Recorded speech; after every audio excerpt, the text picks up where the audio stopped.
Resolviendo misterios de One Piece. Y es que en el día de hoy continuamos con la sección de Resolviendo misterios de One Piece, donde recopilo varios misterios de la obra de One Piece que todavía no han sido resueltos e intento resolverlos con la lógica más aproximada al manga. Y si tenéis algún misterio que queréis que resuelva, dejádmelo en los comentarios. Y ahora sí te dejo con el vídeo, pero antes un mensaje del patrocinador del vídeo de hoy, Asus. ¿Quieres jugar a lo grande, estés donde estés? Con la nueva ROG Ally X tienes más velocidad, más espacio y más batería para jugar a todos tus videojuegos favoritos sin preocuparte de nada. Una consola portátil potente, con pantalla fluida, mucho almacenamiento y un diseño pensado para que lo disfrutes al máximo. Y si la compras ahora en Game Online, te llevas una funda oficial de regalo. No te lo pienses, aprovecha la oportunidad.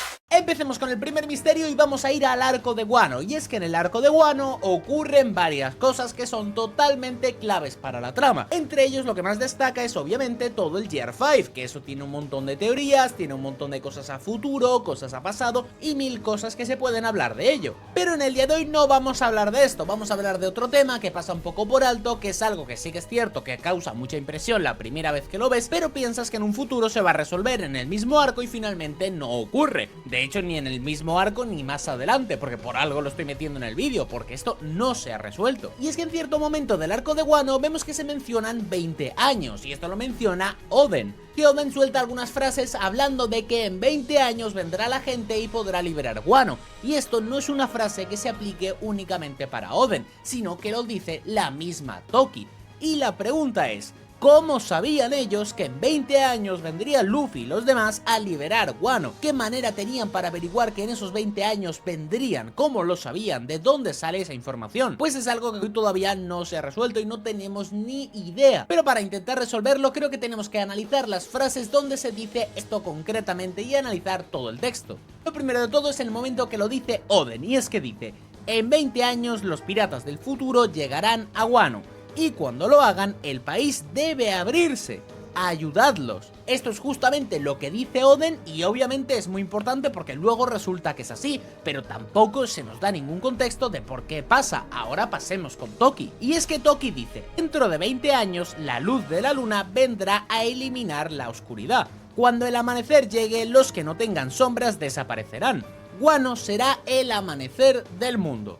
Nuevamente se menciona el amanecer, nuevamente se mencionan estos 20 años, pero no tenemos ni idea qué pasa con esto y no se menciona. Aquí la verdad que me ha costado bastante llegar a una solución que pueda ser medio lógica, porque como digo, es pura especulación. He estado esperando a que avanzara el arco de Elbaf porque pensaba que quizás aquí se podría enseñar algo, y a pesar de que se ha enseñado un mural que sí que es cierto que nos brinda muchísima información respecto a todo lo que tenemos del siglo vacío y respecto a todo lo que tenemos del mundo antiguo, es cierto que no se menciona nada de estos 20 años, a pesar de que parece o podría intuirse que esto es un ciclo. Entonces, vamos a ver, planteémonos la situación. ¿Cómo puede ser que Oden tenga información de que en 20 años vendrán y liberarán Wano? Oden es una persona que ha pasado muchísimo tiempo de su vida encerrado en Wano, que luego salió a viajar con Roger y con Barba Blanca, y que de esta manera descubrió el mundo de One Piece y descubrió muchas islas. Es decir, que toda la información que pueda tener respecto a esos 20 años muy probablemente la haya recopilado en el viaje de Barba Blanca y en el viaje de Roger.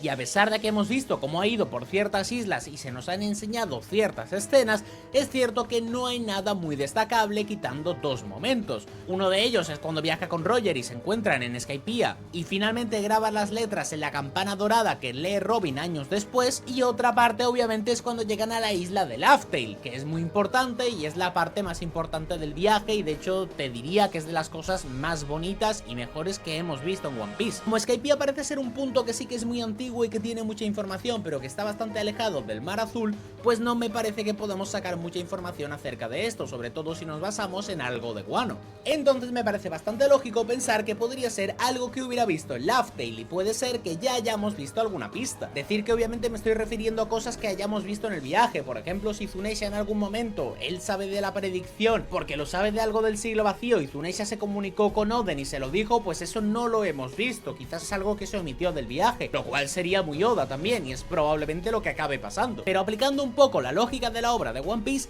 tiene mucha lógica que sea algo que haya visto en Laugh Tale, y voy a explicar por qué. Algo muy importante que hemos visto en el arco de Elbaf es el tema del mural, como he comentado antes. Entonces creo que es bastante obvio ver que en este mural la cosa más clara que podemos sacar es que parece ser que todo de alguna manera puede estar predestinado o que puede estar más o menos escrito. Hemos visto el primer mundo que nos cuenta una historia probablemente anterior a esos 800 años, el segundo mundo que nos cuenta seguramente el siglo vacío y el tercer mundo que nos cuenta una cosa que va a pasar a futuro, más o menos entendiendo que es como una especie de ciclo, que hay unos patrones que deben estar más o menos repetidos y que todo tiene un curso que seguir desde el día 1 de la historia. Entonces yo me he puesto a pensar y digo, si en Elbaf tenemos un mural que nos cuenta todo esto, que es un mural que ni siquiera los gigantes recuerdan exactamente de dónde viene, ya que muy probablemente venga de la época del siglo vacío, o más o menos eso es lo que yo intuí. Creo que es bastante lógico pensar que quizás el Laugh Tale, que es una isla que también va a tener mucha relación con el siglo vacío, con el reino antiguo y con muchas cosas, pues en esta isla haya, no sé si un mural, pero sí que quizás algún tipo de poneglyph, explicación, libro, zona, como queráis verlo, que cuente esto mismo de forma más detallada, ya que parece ser que lo que vimos en Elbaf no deja de ser unos garabatos, no dejan de ser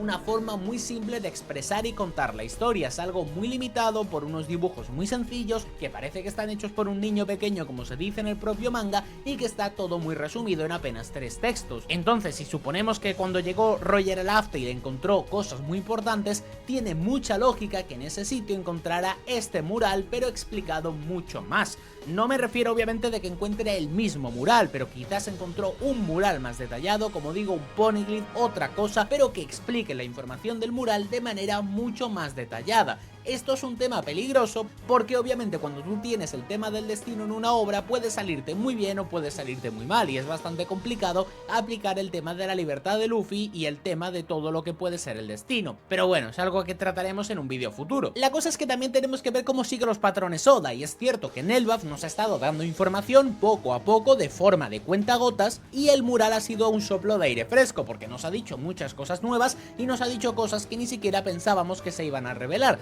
pero sigue guardándose los detalles más importantes y sigue escondiendo lo que es la esencia del siglo vacío y todo el tema. Entonces me parece a mí que conociendo a Oda, cuando lleguemos a la isla final, cuando lleguemos a Laugh Tale, puede ser el momento perfecto para revelarnos la historia detallada y de forma mucho más concisa. De esta manera podríamos ver lo que vio Roger y entenderíamos todo lo que está pasando. Y quizás en ese momento en el que lleguemos a Laugh Tale y veamos toda la historia, podamos ver también cosas del viaje de los sombreros de paja. Entonces sí que nos cuenten cosas que han hecho los sombreros de paja, incluso viendo cómo ellos mismos están viéndose a ellos mismos encontrándose la propia isla de Laugh Tale, y quizás negándose a leer el final porque todavía les quede un poco de aventura, les quede la batalla final que disputar y no quieren saber cómo va a terminar, lo cual a mí personalmente me parecería increíble. Así que yo después de darle muchas vueltas creo que es la explicación más lógica que le he podido encontrar. Como digo, Oda es una persona que esconde muchas cosas, así que a lo largo del viaje he podido meter algún diálogo que no hemos visto, ha podido meter a Tsuneshi hablando con Oden o cualquier cosa y que como no la hemos visto pues no tengamos ni idea. Oda es muy de estas cosas, pero suponiendo que ha podido dejar alguna pista con todo lo de los 20 años, creo que la única manera de saber Oden y Toki que en 20 años habría ciertas personas que liberarían Wano es porque estuviera escrito. No creo que sea nada de un haki muy loco, a no ser de que sea un haki de hace 3000 años que fue capaz de ver toda la historia de One Piece y que sea algo más o menos parecido. Entonces, como digo, creo que la explicación más lógica es que fue algo que vieron en Laugh Tale, que tiene mucha similitud con el mural que hemos visto en Elbaf, ya que parece ser que la historia de One Piece es una especie de ciclo, al menos con 3 mundos. Pero bueno, igualmente si tenéis alguna idea diferente dejádmelo en los comentarios y pasemos al siguiente misterio. Con el segundo misterio tenemos algo muy interesante y algo que se relaciona bastante también lo que he comentado con el primero. En el primero hemos comentado de que parece ser que toda la historia de One Piece está escrita desde un principio, lo de los 3000 años, lo de los 800, el primer mundo, el segundo y el tercero. Todo parece que está escrito, todo parece que está guionizado. Y hay un tema que en One Piece es muy curioso, es un tema que hay que analizar, y es que vemos que durante durante toda la obra se menciona mucho el tema del destino. Hay ciertos personajes que lo comentan en frases sueltas, personajes más importantes, personajes menos importantes, pero es cierto que se comenta el tema del destino. Y aquí no es tan importante las personas que lo dicen en ciertos momentos repartidos por toda la obra, porque no parece ser que vaya a ser nada muy concreto, menos en el caso que os voy a comentar, sino también es importante el pensar quién está poniendo sus diálogos, que no deja de ser Eiichiro Oda, creador de la obra de One Piece. Entonces, si Oda está representando esto del destino varias veces y te lo está metiendo para que tú lo tengas en la cabeza, para que te acuerdes, y haciendo una de esas pequeñas jugadas, una de esas pequeñas pistas que le gusta hacer a Oda, pues hay que preguntarse por qué está haciendo esto y por qué sobre todo lo metió en el momento que te voy a explicar ahora. Y es que hay un momento cuando Luffy obtiene su primera recompensa y vemos reacciones de la gente a Luffy con la primera recompensa y explicándonos un poco lo que opinan de Luffy en ese momento. Entonces pasamos a la villa donde se ha criado Luffy toda la vida y vemos que Makino tiene el cartel en su mano, está viendo la recompensa, va a ver al alcalde del pueblo y le dice: mira, Luffy finalmente está cumpliendo su sueño. Y el alcalde dice una frase que a mí me parece bastante curiosa, no solo por la persona que es, que no deja de ser el alcalde de la villa que vivía Luffy, que parece una persona que puede tener relación con Shanks o relación con Luffy, porque como digo, Shanks iba allí y obviamente tiene que ser una persona que quizás ha podido tener alguna conversación con él, siendo la persona más importante del pueblo. También obviamente ha tenido conocimiento de Luffy y también probablemente haya hablado de Luffy con Shanks, pero también lo que me parece más interesante es el panel, y es que a mí me parece bastante curioso. Y es que vemos al alcalde que parece que está como medio enfadado, medio irritado o medio enfadado, porque está apretando los ojos y de hecho en el brazo Oda dibuja las venas para que se vea como que está marcado porque está enfadado. Este personaje no ha destacado nunca por ser muy corpulento o tener las venas marcadas, al contrario. Y aquí parece que está enfadado, parece que está apretando sus propios músculos y que está molesto. Y es que aquí es cuando dice la frase de su sueño o su destino. Y en el panel, como digo, no solamente sale él ciertamente enfadado, sino que también sale como bebiendo o lo que sea que esté bebiendo, y me parece bastante curioso, porque parece un panel que parece que está muy centrado en él. Fijaros que no hay ningún tipo de fondo, solamente está él y los dos diálogos. En la parte de la izquierda tenemos lo del destino, en la derecha tenemos lo del sueño. Me parece bastante curioso la forma en la que está colocado el panel. Sé que puedo parecer un poco loco pensando esto, pero me parece que es un panel que Oda separa del resto. De hecho, si veis la página entera, se nota que esa parte está dividida del resto, se nota que el resto va por una parte. Esto está hecho para que tú veas el panel y que veas que la parte de abajo es diferente. Entonces, porque esta persona, que como digo es ciertamente importante, dice lo de su sueño o su destino. Como digo, Oda me parece que ha metido lo del destino varias veces, lo hemos visto en el Bablo del mural, lo hemos comentado en la primera teoría. Me parece que hay cosas interesantes que se pueden sacar acerca del tema del destino, y Oda obviamente, como digo, lo ha estado metiendo en la obra y ha estado metiéndote golpes en la cabeza para que no se te olvide. Pero la pregunta aquí es, ¿qué tanto sabe este personaje? ¿Por qué dice esto de Luffy en concreto? ¿Por qué dice que si está cumpliendo su sueño, su destino? ¿Sabe algo Shanks que no sabemos nosotros? En la reciente revelación del capítulo del manga de One Piece, hemos visto que Scopper Gabal le dice a Shanks algo así como que era la persona elegida o era el niño elegido o algo así, dando a entender que tenía una misión que cumplir, probablemente siendo que finalmente no fue Shanks y sea Luffy. Entonces esta gente también parece ser que saben cosas de lo del destino y tal. Entonces yo de aquí puedo sacar que el alcalde de la villa de Luffy puede saber lo del destino porque Shanks se lo dijo, y es que quizás Shanks habló con este alcalde y le dijo, mira, le explicó la historia de todo lo de Roger, le explicó toda la historia que vivió y le dijo, hay una persona que tiene que liberar el mundo y esa persona pensaba que iba a ser yo, en este caso pues Shanks, y luego le diría que finalmente se dio cuenta de que porque tiene la voluntad heredada de su capitán, y en ese momento Shanks de alguna manera indirecta, quiero pensar yo que le dio la fruta, le dio la Gomu Gomu, que luego no es la Gomu Gomu, que es la Ito Ito mitológica modelo Nika, y de esta manera el alcalde se enteró de todo, viendo como Luffy poco a poco crecía, se convertía en pirata y salía al mar. Y aquí tendría sentido que Makino le diga, Luffy está cumpliendo su sueño, y que él dude de si es su sueño o su destino y se enfade, porque a él igual no le hace mucha gracia, igual él no está muy contento con esto. El ver una persona que se ha criado desde niño pensando que tiene un sueño que es ser pirata y luego entender él que quizás está ciertamente manipulado por Shanks o que es su destino y que no está siendo libre, puede ser que sea algo que no le guste. De hecho, quizás esto no podría ser más que una especie de reflejo de algo que veremos con Luffy más adelante, y es que poneros a pensar qué pensaría Luffy si se entera de que todo su sueño nunca ha sido sido suyo, que siempre ha sido un sueño de Shanks, que siempre ha sido un sueño que viene implantado por otras personas, o que es algo que le coarta mucho la libertad. Creo que sería un arco interesante si se trata bien, y creo que podría ser una duda importante para Luffy, y creo que tendría mucho sentido si vemos este y analizamos otros paneles acerca del destino. Sea como sea, ya lo he comentado antes, es bastante difícil aplicar el tema del destino en One Piece que tenga sentido, sobre todo por el tema de la libertad con Luffy y todo lo que se abarca en la obra, pero me parece que Oda lo tiene muy trabajado desde el principio y alguna idea en su cabeza tendrá. Ya hablaremos de esto más en profundidad, sobre todo centrándonos en cuál puede ser el destino de Luffy, pero creo que hay que prestar muchísima atención cada vez que veamos la palabra destino en One. Ahora sí, pasemos al tercer misterio y vamos con algo curioso, y es algo que quizás la gente se ha olvidado, algo que la gente no tiene en cuenta, y es que cuando empezamos a mirar los arcos que nos quedan de One Piece, más o menos pues podemos tener nuestras cosas. Se puede hablar de que quizás iremos a Hachinosu, de que quizás saldremos de Elbaf y podremos ir a las Islas del Cielo otra vez desde arriba, por lo que podría ser el árbol de Elbaf. Esto es algo que se ha comentado mucho. Ya sabéis que yo pienso que iremos a la luna. También tiene sentido que vayamos a Lodestar, que se supone que es la última isla del Grand Line sin contar Laugh Tale. Luego obviamente Laugh Tale también. Luego obviamente tendríamos que ir a Mary Joyce, quizás un arco de los revolucionarios. Hay muchos sitios a los que tenemos que ir y hay muchas islas.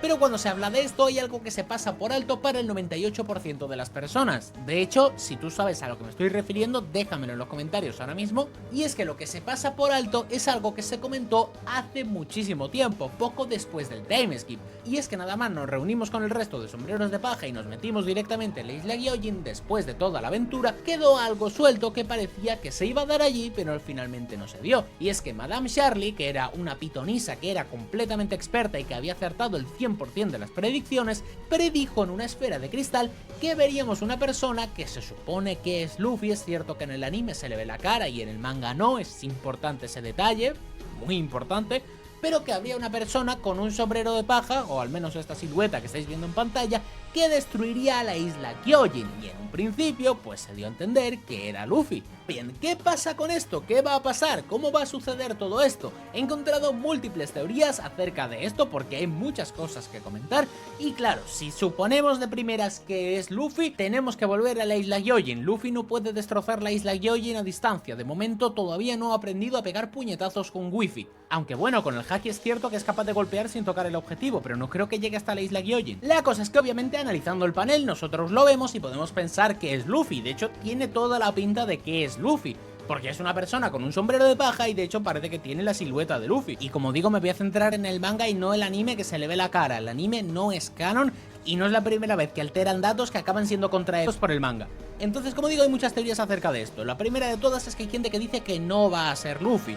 Y aquí es algo que puede sonar muy loco, pero podría tener sentido. Y es que hemos visto que hay gente como Katarina Devon que a través de su fruta es capaz de adoptar las caras de diferentes personas. Y entre ellas, pues podría adoptar la cara de Luffy, podría destruir la isla Gyojin y de esta manera echarle la culpa a Luffy. Cosa que me gusta, tiene sentido, pero de momento es inviable porque Katarina Devon no tiene la cara de Luffy, no ha tocado a Luffy que sepamos, así que en principio pues es algo que queda completamente descartado a día de hoy. Otra opción es Bon Clay, que por cierto, si alguien no lo sabe, está vivo, pues no lo veo yo que se ponga a traicionar a Luffy, aunque bueno, con One Piece no se sabe. Otra opción que se comenta es que la isla Gyojin sea destruida y Luffy vaya allí para ayudar, y lo que vio Madame Charlie en la predicción era Luffy al lado de la isla Gyojin destruyéndose, pero era intentando salvarla, no destruyéndola, aunque claro, lo que vio en la visión pues podría ser que le afectara un poco y que ella lo primero que entendiera es eso, que obviamente pues es lógico de pensar. Y ya otra opción es que Luffy finalmente destruirá la isla Gyojin, muy probablemente no por algo malo, sino por algo bueno, ya sea porque hay que destruirla para salvar a todo el mundo, para llevarlo a todo el mundo arriba, si es que hay que hacerlo porque hay que tumbar la Red Line. El contexto da un poco igual, lo importante es saber si hay que volver hacia allí atrás o no. Y yo personalmente creo que tiene todo el sentido del mundo que Luffy destruya la isla Gyojin. Como digo, no me quiero centrar en el anime y ni siquiera lo voy a valorar, pero me parece que sería algo demasiado grave, me explico. Creo que sería un fallo demasiado grave el haber puesto a Luffy y no haber puesto la silueta si finalmente no va a ser Luffy la persona que lo destruya. Quiero decir, no podría ser otra persona con un sombrero de paja, porque otra teoría que hay es que sería Imu con el sombrero de paja que destruiría la isla Gyojin, y es lo que vio Madame Charlie, de alguien con el sombrero de paja en la cabeza, que está bien y me parece una idea interesante, pero tendría que ver exactamente cuál es el punto de esto, porque vamos a ver, como digo, yo no me fío del anime, pero me parecería un error gigantesco el hecho de que tú metas a Luffy y que luego finalmente no sea Luffy si es una cosa tan importante como esto, porque no estamos hablando de un detalle menor. Estamos hablando de que el protagonista de la historia, el protagonista de tu obra, va a destruir una de las islas más emblemáticas del mundo de One Piece. Entonces, esto es algo bastante importante porque estamos hablando de algo que ocurriría muchos años en el futuro y hay que tener cuidado con hacer las cosas bien. Entonces, me sorprendería mucho que no sea al menos alguien con la apariencia de Luffy. Ahora, ¿qué implica esto? Puede haber varias maneras de que Luffy destruya la isla Gyojin, obviamente. Puede ser que, como digo, la destruya para algo positivo, pero también existe una posibilidad, y es que hemos visto recientemente en los últimos capítulos del arco de Elbaf que Imu es capaz de volver malo, es capaz de controlar y volver un demonio a cualquier persona, al menos desde fuera. Luego, cuando avancen los capítulos, quiero pensar yo que no será a todo el mundo, pero imaginaros que a Luffy lo controla, le hace un Domi Reversi, controla a Luffy y lo manda a la isla Gyojin a destruirla, por lo que sea. De esta manera tendríamos un Luffy malvado, Nika malvado, que estaría directamente destruyendo toda la isla Gyojin, cumpliéndose la predicción de Madame Shirley y teniendo quizás que luchar nosotros contra Luffy o algo por el estilo. Pero lo que me parece bastante lógico es que en algún momento los sombreros de paja tengan que volver a la isla Gyojin. El único problema de esto es que no sé exactamente cómo se puede desarrollar la trama en el orden de las islas. Para volver yo sinceramente tengo muy claro cómo lo haría de una forma más sencilla y más rápida, que es a través de las Islas del Cielo. Yo subiría a través de Elbaf, llegaría a las Islas del Cielo, que yo supongo que hay una entrada allí, porque cuando subimos nosotros nos dijeron que no era la entrada habitual, sino que había otra entrada, muy probablemente en Elbaf creo yo. Entonces yo subiría a través de las Islas del Cielo y en vez de tener que navegar por todas las islas con todos los problemas que hay de vuelta para atrás, iría directamente por las nubes, que quizás tienen algún medio de transporte bastante más rápido o podemos ir más tranquilos. Vamos por encima teniendo un viaje un poco diferente y quizás, como digo, más veloz, más rápido, y cuando lleguemos a la Red Line volvemos a caer y vamos a la isla Gyojin. Creo que es algo que puede tener bastante sentido. De esta manera podemos volver a la isla Gyojin. Entonces lo importante de esto es tener en cuenta que efectivamente vamos a ir a la isla Gyojin. Va a ocurrir algo catastrófico en la isla Gyojin, Luffy va a estar allí y los sombreros de paja también, por lo cual nos va a tocar un viajecito de vuelta hacia allí. Luego quizás nos meten alguna fruta de teletransporte con rango aumentado como la que tiene Van Augur, pero por 1000, y nos teletransportan y ya está. Pero creo que un arco por las Islas del Cielo rápido y que dure un par de capítulos y que sea para ir a la isla Gyojin de nuevo podría ser bastante interesante, pero hace falta muchísimo contexto. Pasemos al cuarto misterio y nos vamos con algo que parece que Oda se ha empeñado en dejarnos con las ganas desde hace mucho tiempo, y es que en el arco de Wano más o menos se nos enseñó, se nos reveló el personaje de Rox y se nos habló de todo lo que ocurrió en God Valley. Nos dijeron que allí hubo una guerra, que se enfrentaron Roger y Garp contra Rox y que se lió una increíble. La cosa es que más adelante hemos visto un poco más de God Valley, no mucho más, no te creas tú que a Oda le apetecía dibujar y enseñarnos mucha historia, pero hemos visto que no era tan así, que había una cacería, que había los caballeros divinos que estaban haciendo cosas malas en ese sitio y que estaban cazando gente. Entonces luego llegó Rox, llegó Roger y empezaron a ocurrir cosas allí. Entonces a raíz de todo esto podemos sacar ciertas teorías, y lo primero de todo es que Oda no quiere enseñarnos qué ha ocurrido allí. Yo he dicho muchas veces que dudo muchísimo que al menos en el manga veamos la pelea de God Valley, y en el anime si la vemos será medio relleno o algo así para estirar alguna escena en el anime, pero veo bastante difícil que nos dibujen toda la pelea, y esto es por un motivo muy sencillo, y es que a Oda no le gusta dibujar peleas. De hecho lo digo siempre, pero analizad el manga de One Piece y vais a ver que no hay peleas completas de gente que no involucre a los sombreros de paja. De hecho, si os ponéis a pensar, quizás las más completas podrían ser alguna como el Barba Negra contra Ace, y ni siquiera es completa porque nos cortan a mitad de la pelea y ya ha terminado prácticamente. Luego tenemos otra que es el Kuzan contra Garp y tampoco es muy completa, son un par de puñetazos y ya está, pero no es una pelea completa en la que se centre y todo eso. Entonces dejan en claro que a Oda no le gusta dibujar peleas, que simplemente hace su manga y si tiene que dibujar alguna pues lo hace. El haber creado el GR5 es simplemente por eso mismo, porque no quiere dibujar peleas y así pues las hace un poco diferentes, dicho por él.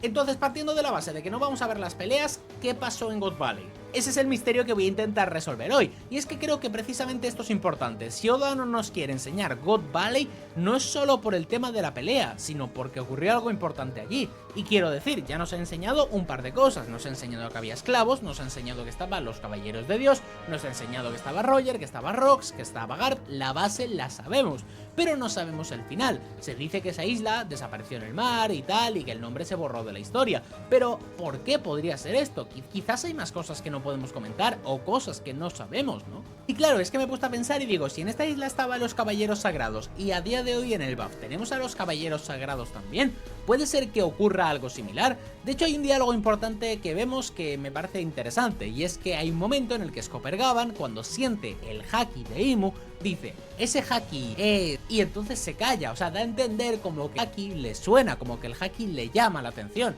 He visto gente decir que el haki es muy poderoso y que por eso mismo Scopergavan se sorprende. Sí, pero se me hace raro que no termine la frase, sino diría, ese haki es muy poderoso o vaya haki más poderoso. Da a entender como que lo reconoce, como que le suena.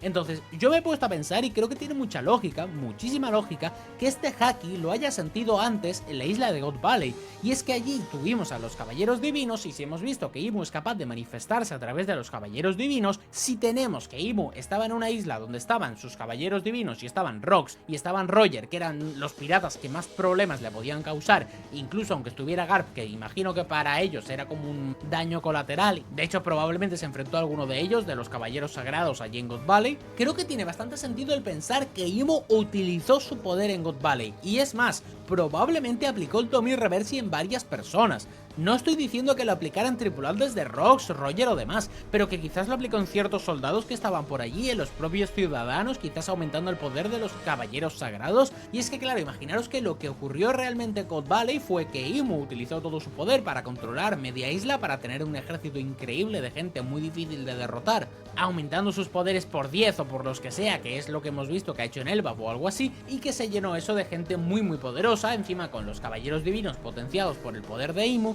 y que se enfrentaron contra una alianza de los tripulantes de Rox, el propio Rox, los tripulantes de Roger, el propio Roger e incluso Garp, y puede ser que algunos marines de más alto rango que no hubieran caído en el Tommy Reversi. Creo que sería muy guapo. Y creo que tiene también mucho sentido, porque es una manera de equilibrar la balanza entre dos facciones, teniendo los piratas que unirse para derrotar a Imu, de alguna manera Rox pereciendo y desapareciendo con la isla, que quizás era que Imu utilizó la Mother Flame en su momento, o algún arma o algo que no sabemos y borró la isla, porque ya hemos visto que lo ha hecho con Lulusia y sí que es cierto que allí utilizó la Mother Flame de Vegapunk, pero bueno, teniendo el arma creo que tiene bastante sentido que hace 40 años pudiera lanzar un disparo y borrar a la isla, la verdad, creo que algún disparo le podía quedar de recarga. Entonces esto explicaría la frase de Scopergavan, esto explicaría también la alianza de varias personas allí, explicarían el por qué se cuenta una historia y luego quizás es otra, explicarían por qué Oda no quiere revelarnos la historia, por qué se borró la isla del mapa y por qué se borró a Rox de la historia, no solo por eso, sino por lo que había hecho Imu, no quería que hubiera testigos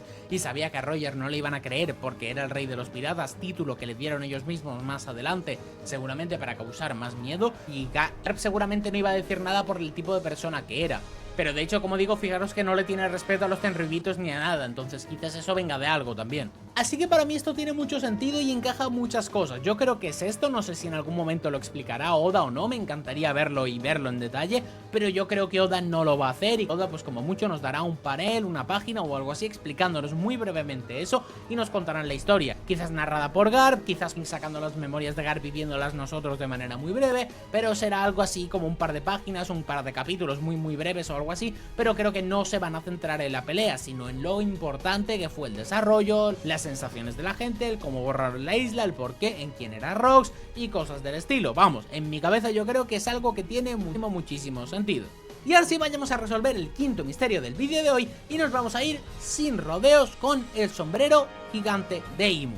Pero aquí lo primero de todo es que quiero decirte una cosa, vamos a ver, este sombrero tiene un efecto Mandela que es increíble. La gente tiene en su cabeza que este sombrero es gigante al nivel de que lo podría llevar Dorrio Brogy. Bueno, pues no, parece que no. De hecho, si tú ves la imagen que te estoy poniendo en pantalla en el manga, ves que es grande, pero que tampoco es tan grande. Me refiero, o sea, Imu teniendo el tamaño, pongamos, promedio de una persona normal o una persona un poco más pequeña, pues el sombrero es grande, pero tampoco es tan grande. O sea, que Dorry y Brogy son muy exageradamente grandes y ese sombrero yo creo que se les quedaría bastante pequeño. Entonces da la sensación de que ese sombrero es grande, muy grande, pero yo no sé si lo definiría de gigante. Es cierto que el término gigante se ha quedado muy en la comunidad, pero yo creo que el término muy grande le encaja más al sombrero. Sea como sea, pasamos a analizar todo esto y vamos a ver de quién puede ser este sombrero.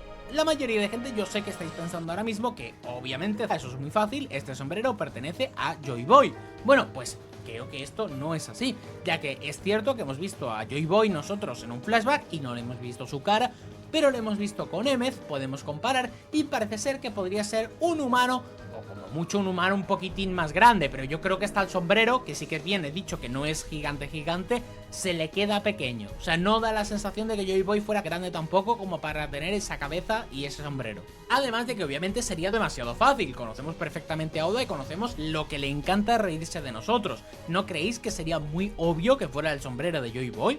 Por eso mismo es que yo os traigo una alternativa diferente, y es que creo que tendría mucha lógica que este sombrero no fuera de Joy Boy, sino que sea solamente un troleo de Oda el hecho de hacernos pensar que es de Joy Boy. Lo primero de todo, como digo, es el tamaño del sombrero, parece que es ciertamente grande, pero tampoco exageradamente gigante. Entonces, yo aquí voy a tirar una cosa muy sencilla, y es que creo quien sea el portador de este sombrero, a día de hoy no lo conocemos o no le hemos visto, estoy completamente convencido. La idea que te voy a dar, a ver, tengo dos ideas más o menos que son bastante cercanas, pero ciertamente diferentes, y es que creo que podría ser una persona anterior a Joy Boy. Quizás Joy Boy era una persona que tenía un sombrero, pero que no era este, quizás Joy Boy era una persona posterior al sombrero. Y si este sombrero pertenece a la primera persona que peleó hace 3000 años o la edad que fuera, y si pertenece a ese primer Nika, que tienen tantísima creencia todos los gigantes de Elbaf e incluso los Bucaner, que son razas también ciertamente más grandes, y si Nika era de una de estas razas pero que también tenía un tamaño más considerable o era ciertamente grande